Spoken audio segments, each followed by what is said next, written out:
gonna take a bath. A sit down bath. Like a sit down, like the tub that I can fit in. Like I might join you. See, that's how Harper got a little brother.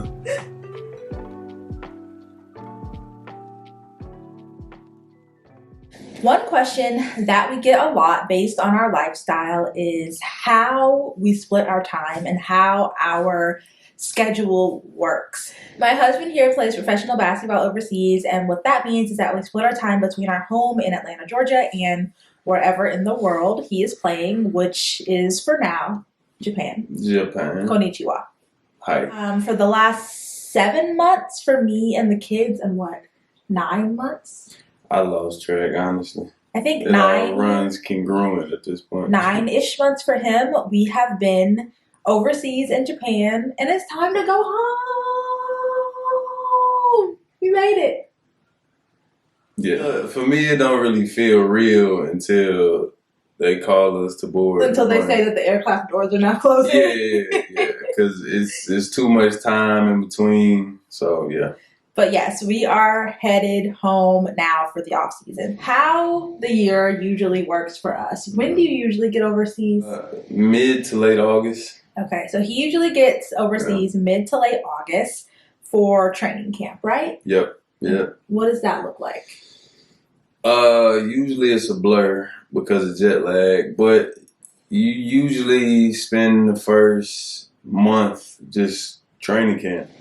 In my professional experience, I don't know why, but all teams automatically assume that you haven't been working out all summer. So their goal is to just run your body in the ground. So you couple that with jet lag, it's always like a blur. You really don't get your bearings, get your legs up under you until like mid-September. So the kids and I usually give him a minute to cope with that, get adjusted to the new team, and also to get our home overseas set up. It's really hard to just fly into a different country, not exactly knowing where you're going to live, what the apartment is like, et cetera, et cetera. So me and the kids usually allow him at least a few weeks to get our apartment all set up, make sure everything is kid friendly, make sure everything is clean, make sure it's a place that we're going to be comfortable before we come. Yeah.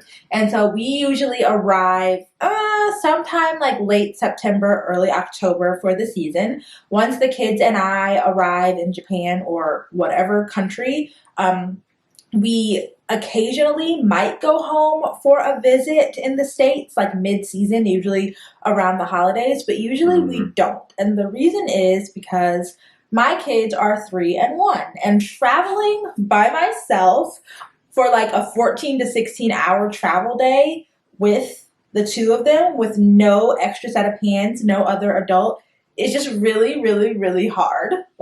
It's a lot. And so unless I have someone to help me fly with them, I usually just don't do it to myself.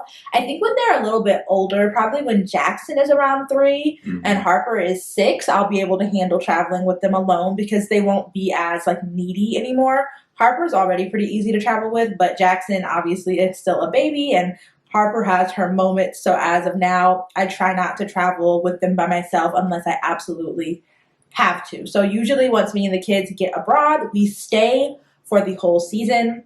The season wraps up in May, and in May we all head home for the off season. Yeah, that's how it goes. And we own a home in Atlanta, so we spend our off seasons at our home, that we own. We make the personal decision not to rent out our home during the basketball season. A lot of professional athletes do, but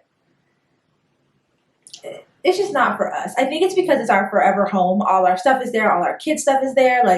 We just don't want anyone in it, while we're not there. It ain't enough sage in the world to exactly to get them vibes out. But we live in a very, very close-knit community, and so our neighbors are constantly popping over, watching our house.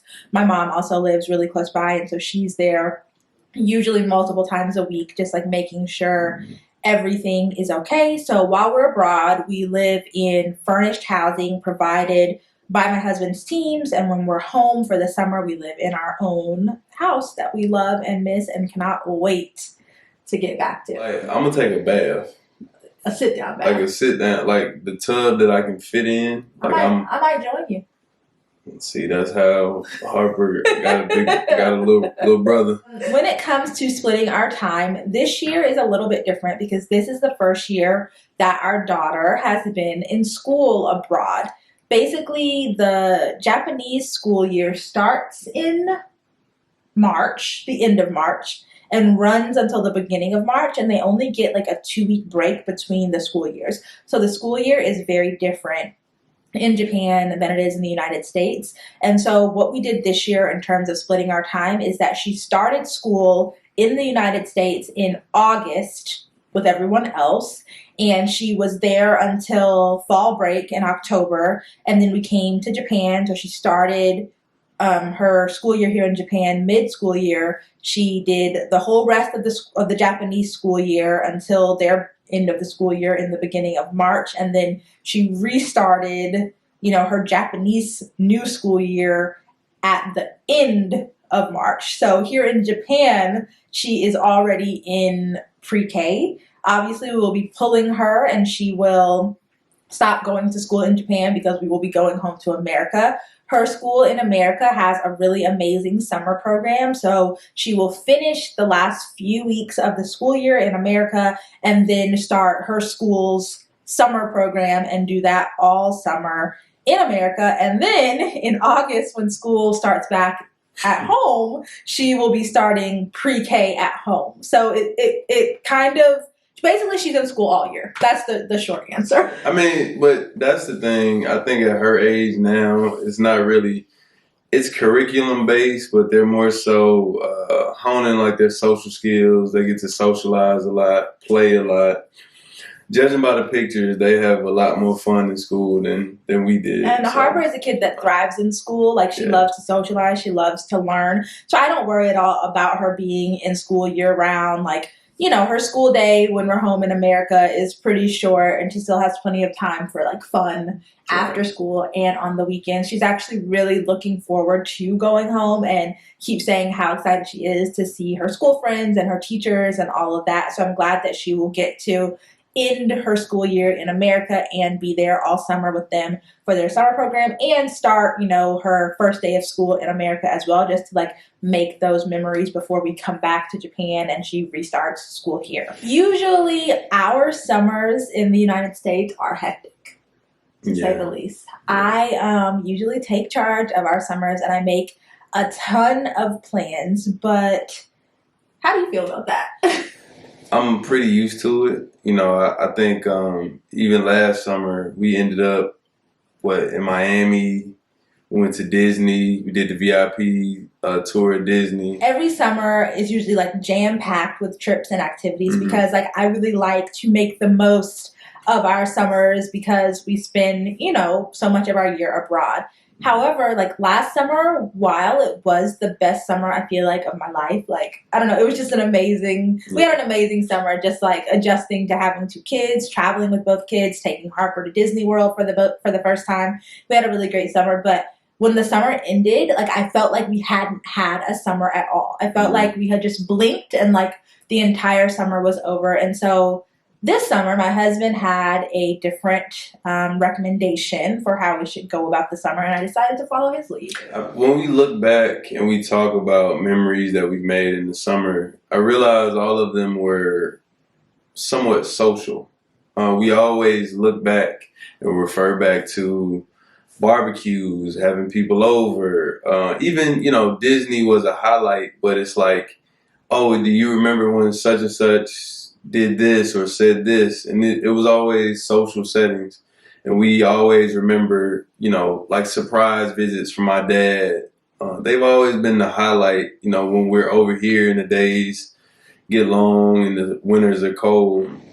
I just wanted to get back to that being the standard, being social, inviting, opening our home up to our friends and loved ones, and just kind of the theme being the summer of home, being home and being present. So I think that our kind of mantra for this summer is twofold. We want it to be, like he said, the summer of home and also the summer of community. We really want to like tap into our community, in Atlanta, hang out with our local friends and family, go to church, have our Yeah. kids in local activities, and also just enjoy our house. Because when I tell you guys the thing that I miss the most when we're overseas, it's our house 100%. And so this summer we actually don't really have any big trips planned, and we're planning on just like enjoying, our local community and enjoying our home. We're gonna get in our garden, spend time in our backyard. We are planning to host like weekly couples nights, like have our Game friends nights. over for game nights and things like that, and just like really enjoy being at home. I always think back to, COVID, the summer of COVID, and just how much fun it was just doing like little odd jobs like around the house. And when it comes to the kids, like Harper, she's been really like missing her friends at home, especially in the past few weeks since we've been talking more and more about how we're getting ready to go back home. And so we really want her to be able to play in the yard, with the neighbors, and to start her gymnastics class back. And her and Jackson will both be in swimming class this summer. So, we have plenty of things for them to do at home. And instead of like traveling and pulling them in and out of their summer activities, it seems like a good opportunity for us to just kind of chill. And so literally all we have on our calendar, we have a little couples weekend, just like a driving,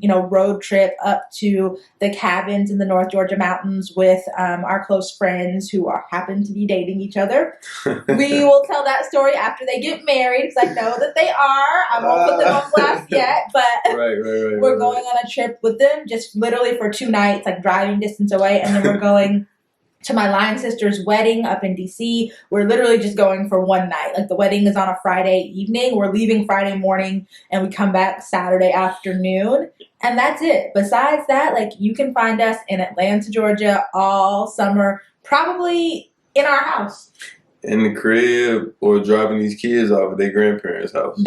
We will be doing a lot of that as Yeah. well. So quick, honey, like summer bucket list. What are like 3 things you're really excited for and looking forward to about being home this summer? Wing Factory, well, I guess you can group all that into one. So chicken or food? Let's just say food. Food, okay. We're not going to condense it down to just chicken, because we got Talenti, we got Zaxby's. I guess you can say chicken. Chicken and ice cream. Right, chicken and ice cream. Just getting in our garden, gardening again. That's kind of, my summer hobby, amongst other things. Just being outdoors. Like, I feel like we've really adopted the outdoor family life. Yeah. I can't really, and just the social aspect of it, like our neighbors, our friends, hosting game nights. Even like for me, I enjoy those days where it's like rainy, everybody's just in the house, the kids are bored, and like we're tasked as parents to figure out what to do to entertain our kids. It's so much easier at home because they have their whole playroom. Like, have at it, guys. Playroom, Harper's of the age now where she has bouts of being antisocial, so she can go up to her room and with her whatever. But those are like the days like I look forward to. I like the chill days. I like, believe it or not, the play dates. The play dates are pretty cool, and just being able to socialize with other parents and just being able to vent and kind of come to an understanding that we're all going through the same things as parents and as people.